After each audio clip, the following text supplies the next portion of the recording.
In Parsha Bo, we get the last 3 of the 10 plagues: locusts, darkness, and the plague of the firstborn. And when Moshe is in front of Pharaoh's court, Pharaoh tells him, "I'm never going to see your face again." And Moshe says, "All right, you won't see me again until the day you die." How does that make sense to say to a stubborn person like Pharaoh? You as a student knows many times when you're dealing with difficult people, can be a teacher that don't like students, can be a employer, and so many challenges that you have different people that very difficult to convey to them what's the right thing to do. So you reach a state of impossibility.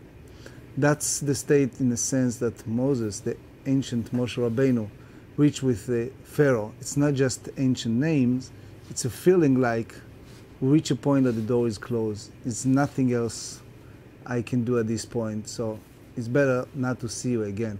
But we learn many lessons for that, the message of dealing with very difficult people and how to handle them. But Pharaoh has been so stubborn this whole time. Mm-hmm. Why is it now that Moshe finally snaps? Because when you're dealing with very difficult people and difficult situations, there is a point that you feel, that's it. It's nothing more I can do. Moshe Rabbeinu tries very hard with different methods, between miracles, between really harsh language, but then it's reaching a point that the man is so stubborn, in a sense hard of hearts, was hearkened, that it's nothing more. Imagine in our life situation when you're dealing with a person who is an abuser, dealing between a victim and abuser, it's very difficult sometimes to communicate with that person. And Moshe Rabbeinu just reached a point that Pharaoh saw all these terrible things that happened to his country. He saw from his throne, the dictatorship cannot go on.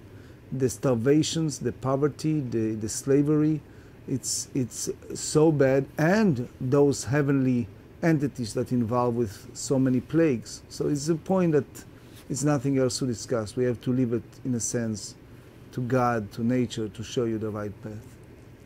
And in this case, it seems to have worked, right? God comes through with blazing miracles and takes the children of Israel out of Egypt. Yes, but it's not something that God wished to do, in a sense. It's not something that we want to reach a point of creating suffering for other people in order for us to show the right path. But Pharaoh is a character that unfortunately we're facing in our lives, a character of a person that it's only when he loses his own child, when there's a tremendous darkness for 3 days, then he changes his mind. And even though he can turn around again to different direction. So we can learn from that it's very important to deal gently with people and not push them to their limits so that we don't have to have tragedy in order to resolve the problems in our lives. Let me share with you something from my writings. In our lives, we also need God's help and protection to surmount difficulties. When we don't feel strong enough on our own, we can draw on God's infinite strength through the power of prayer. In the Parsha Bo, our Jewish people needed Moshe and Aaron to speak up on their behalf. Moshe and Aaron were given the mission by God. They could not have succeeded without divine assistance.